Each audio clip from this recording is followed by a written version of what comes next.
I'm heading for Oklahoma right now for 4 weeks on the road, tracking the biggest, baddest storms I can find. There's nothing like seeing a storm that's twice the height of Mount Everest, focusing all its energy on a point where there's this tornado grinding up a farmer's field. It's a spectacular thing to see.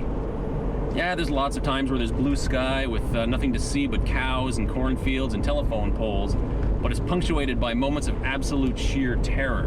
And that's where I want to be, up close to the action, but still be relatively safe. Relatively safe.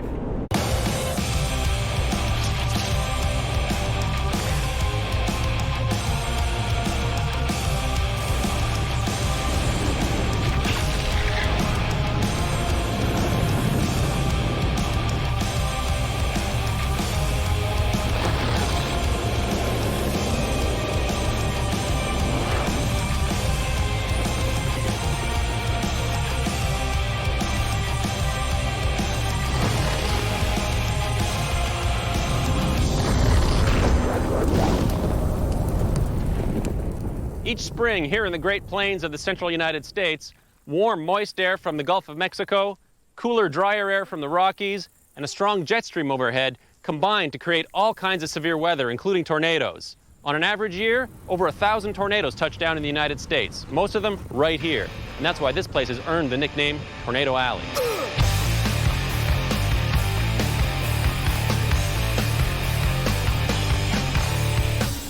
Of all my adventures, nothing beats tornado chasing for pure, heart-pounding exhilaration. If you want to chase big storms, you have to come to the Great Plains, ground zero of the craziest weather on Earth. If the Midwest is tornado country, then Oklahoma is capital city. Here, they get more tornadoes, big hail, and huge thunderstorms than just about anywhere on the planet. It's no surprise that the National Severe Storms Lab is here, as well as some of the most high-tech weather broadcasters in the world. This is WKTV in Oklahoma City. In this part of the country, weathermen are big stars. And Gary England is as big as they come. 35 years at Channel 9, numerous specials, and he was even in the blockbuster Twister. Part of your house. I got together with Gary to talk about what else? The weather. You know, when we think of storms, I think across the country and around the world, Oklahoma comes to mind because we have a lot of tornadoes, and sometimes they're very large and they're very nasty. And people always wonder about Oklahoma, why do we have all this wild weather? But we're just at a latitude that is just favorable for these storm systems to form because we have the jet stream in our area a good part of the year. We just have all the ingredients that you need. In the past 10 years of storm chasing, the wild weather of the Midwest has made for some pretty hairy experiences. Whoa! Like the time we saw 2 tornadoes at once. We got one tornado forming over here, probably on the ground. We got another tornado over here, definitely on the ground. The F2 that crossed the road right in front of us. And the hailstorm that demolished 6 of our cars. Look at this crater. Hopefully, we'll get something really scary this year.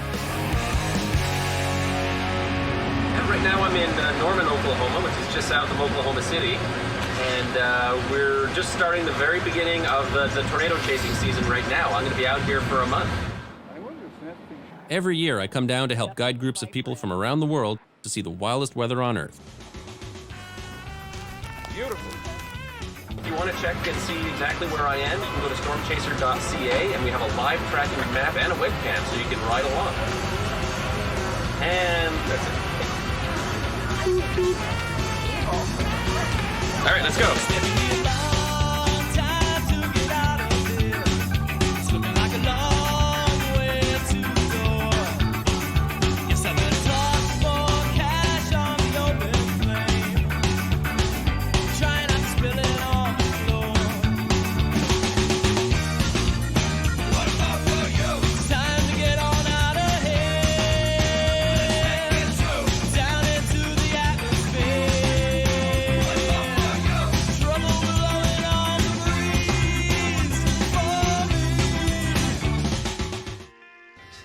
Good morning, everybody.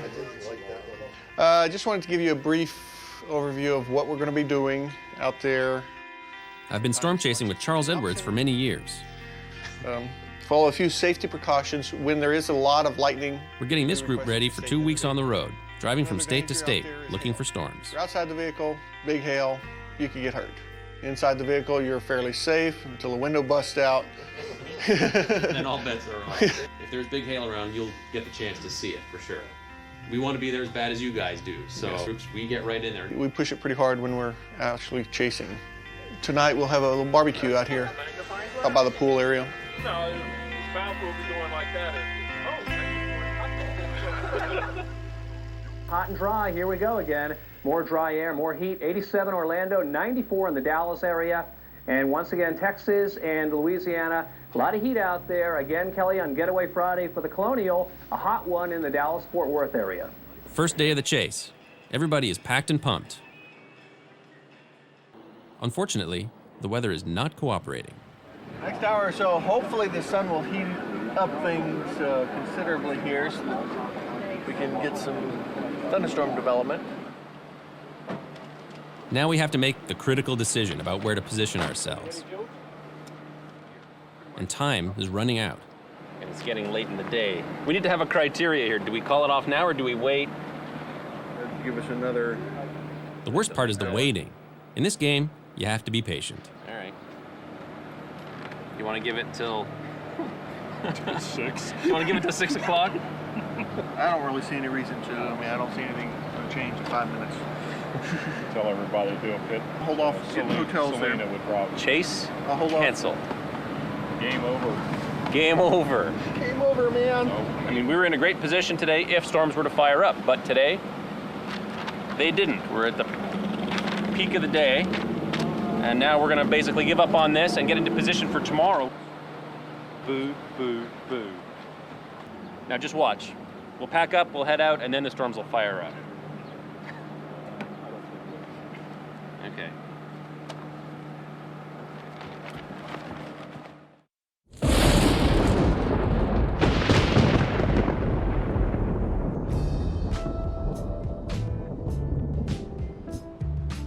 After days of great sunbathing weather, Mother Nature throws us a bone. East of the Rockies, southeasterly winds and boundary layer moisture have become more favorable today for severe thunderstorms than the past couple days. Isolated damaging winds and very large hail may also accompany stronger cores this evening. Okay, well, this is encouraging. So we could get into golf ball hail, possibly. Oh. Maybe even bigger. Hopefully, hopefully, hopefully. But we won't see one unless we get rolling. East we go.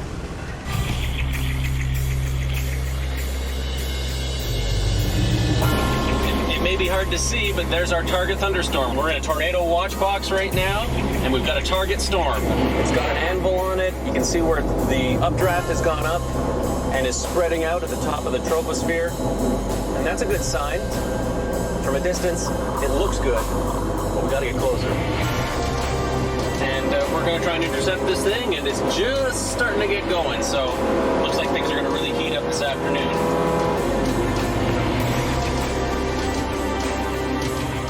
Like everything else down here, when these storms get going, they're big.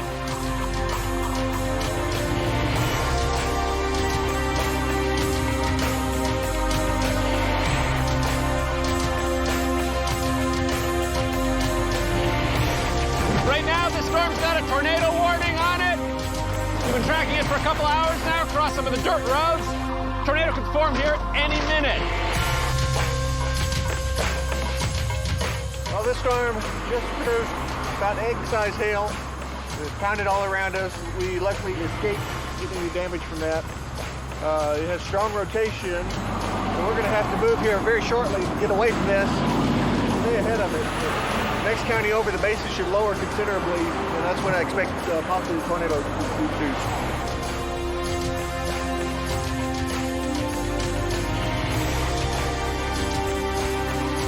This storm has fantastic tornado potential. Now, all we can do is wait.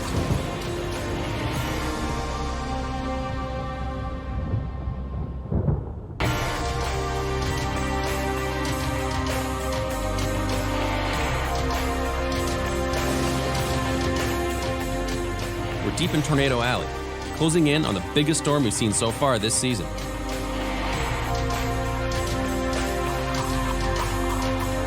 tornadoes aren't the only weapon in nature's arsenal. A little too close here, getting some big hail. Hail is one of the most damaging elements of these storms. Here in Texas, these chunks of rock-hard ice can grow as big as grapefruits. That's hail. The hail's getting too big to drive safely, forcing us to pull over.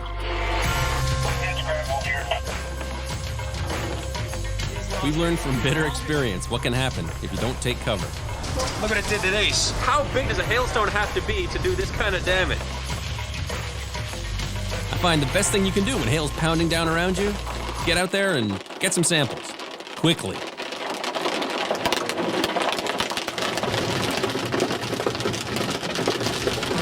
There's a lot of hail going off right now, and it sounds tremendous right now. I was just out in it, I'm soaked, and we're getting a bit pulverized by it. And we'll see how big these stones get. I might have to go out again.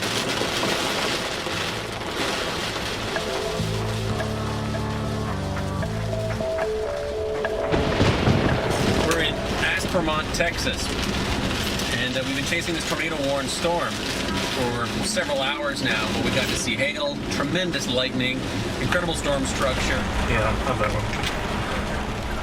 Look at these hailstones, they're humongous. That is massive. It is pouring. It's not fit for man or beast out here right now. So it was a great storm, and it's just been sitting there, just pouring away, not moving, and triggering these severe thunderstorm warnings and these couple of tornado warnings. So we're gonna have to take a long trek into the night, all the way back to Lubbock, in some horrendous, rainy, terrible conditions.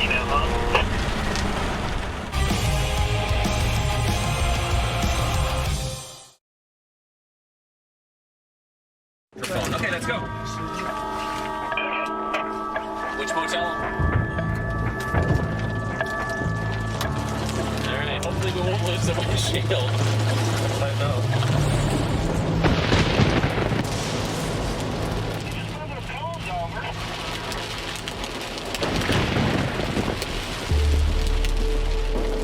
My most intense tornado chasing experience had to be the time when I was actually caught inside a tornado. On May 9th, 2003, we were working severe thunderstorms around the state, and then one big thunderstorm developed in far southwestern Oklahoma. I was driving at night just like this, just outside Oklahoma City. Now, the most difficult weather situation, I believe, to deal with is when a weather system develops on top of you or a tornado develops in close proximity to you. You have very little time to respond. While we were en route to this tornado, we could hear Channel 9 News, and they were actually broadcasting live. They had broken into their regular programming. The first thing that really sounded our alarm was that we had a live camera a mile southwest of us. Val Castor's storm tracker was there. East of Channel 9, Wilshire, pretty near Wilshire Road. We heard over the radio that the tornado was approaching Britton Road. Now, this thing is a monster. We heard the tornado was on the ground at I-35 and Britton Road. Britton, Wilshire, major tornadic event moving across the metropolitan area. Just as we're passing the Britton Road overpass. 35 Britton Road area right now. Oh, shit! We're right here. It was wrapped in rain. You could see the explosion where it hit a power transformer right ahead of us. And within minutes, Val Castor said to me, and I'm broadcasting live, and I hear Val saying, on the radio to me, Gary, it's over the station. Val, are you saying it's over the television station? Yes, I'm saying it's right over Channel 9. Get people out of this studio. Get them out of the studio. Val said it's close to the station. I shouted, get everybody out of here. Everybody just made a run for the shelter. Come on, it's here. Where are we going? Come on. I heard it. Yeah. Basically, got caught in the edge of the tornado. There was debris flying everywhere. For Flash, I thought, I can stay here, and then, boy, just as quickly, my little brain said, if it hits, you'll die. So we had to drive with the wind to keep the impacts to a minimum. Val, I said, keep talking. And I said, we got to evacuate. The tornado actually passed directly over their studios, and they had to evacuate. They went down to the basement. They stopped broadcasting briefly. So I got out of here. Keep talking to us, Val. We had to go and hide behind a shopping mall as the tornado passed by. Wrapped up in pillows and blankets.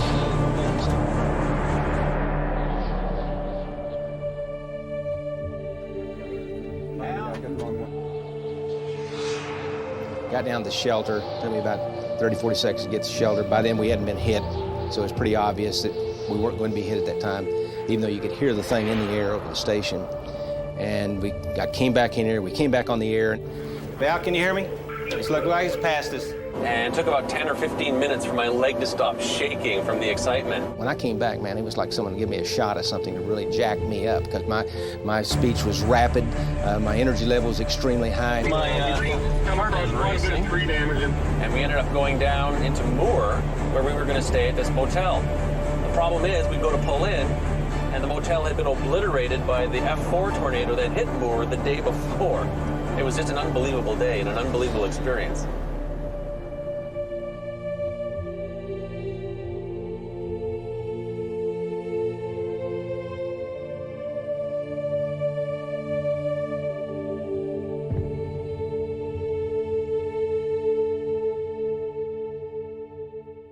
Every storm chaser has these down periods. It's important then who you're traveling with, the personalities, you know, the sense of camaraderie, the sense of humor, having an interest in the people you're traveling with. There's always this kind of camaraderie, but also a bit of a competition. And a lot of practical jokes end up happening. Yeah, I should have known. Especially when there aren't a lot of storms. And you end up with a bunch of storm chasers who are bored. I'm so bored, I'm like a 2x8. With nothing to do. And looking to irritate each other.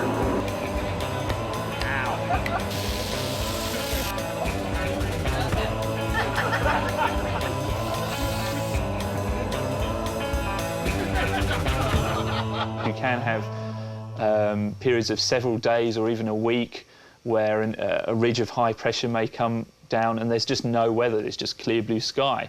And so then you've got to think, well, what do we do when we're kicking up our heels? There's lots to do. Why, there's the world's deepest hand-dug well. There's the world's largest ball of twine. All right, this is the view from atop the world's largest ball of twine. There's the Twister Movie Museum, the Leaning Water Tower, or how about the Cadillac Ranch? 10 luxury automobiles buried neatly in a row in a farmer's field. What a ride, man. That tornado was wild.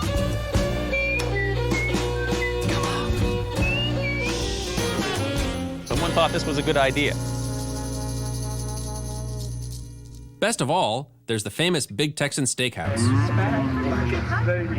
where they have oversized plastic livestock, cars that moo,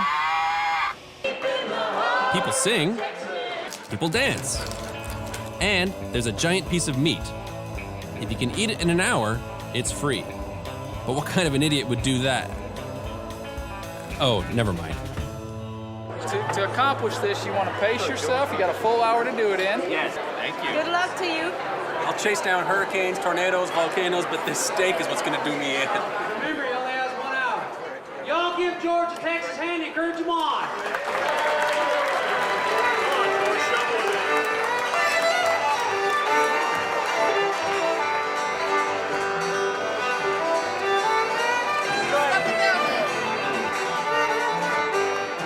He's got 20 minutes to go.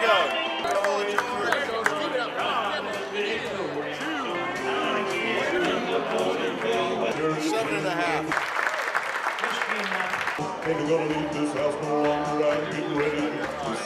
A minute and 10 seconds. I can't get up to get to the plate. 10, 9, 8, 7, 6, 5, 4, 3, 2, 1.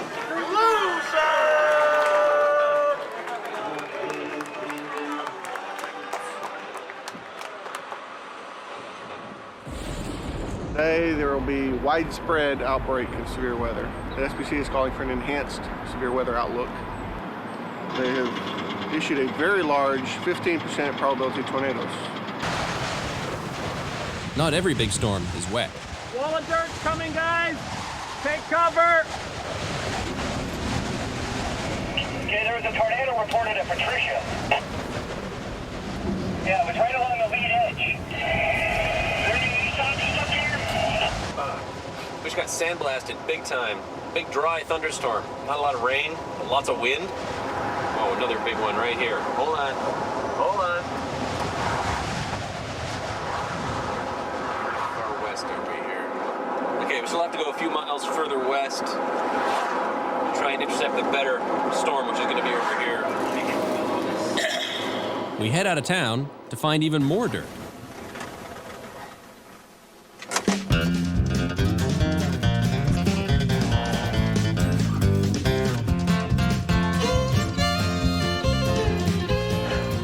That was so cool.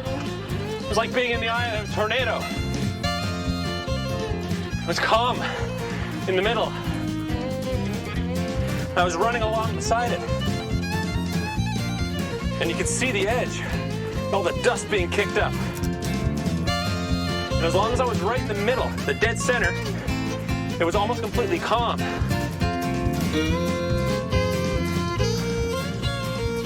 Of course, then I got so much dust in my eyes. And there was this big arc of the edge of the dirt that it's picking up, and you could see it, just this big 180-degree arc. And just running along to keep up the pace to stay right in the dead center of the thing. Yeah, I got good footage. Never had a chance that close. No, I was totally surprised to see the thing form right beside the cars, and it was like, as soon as I see it going, it's like, oh, I gotta go get this. I gotta, you know? If anyone's stupid enough to go and run after these things, it's gonna be me, so totally worth it. That was fun. Let's continue on our way. Just had a very cool little dust devil encounter. Dust devils are kind of like mini tornadoes, but not really. They're caused by the ground getting heated by the sun, and you get these thermals that form. And if the winds are just right at the surface, you can get a little bit of twist on them. And they form these little vortices that spin across these fields and form these columns of dirt. And running out into them is a lot of fun. It's cool. It's like being in the middle of the eye of the storm, so to speak. But it's murder on the eyes with all the grit and dirt flying around. Oklahoma is an amazing place to see wild weather. Wait till you see where I'm going next.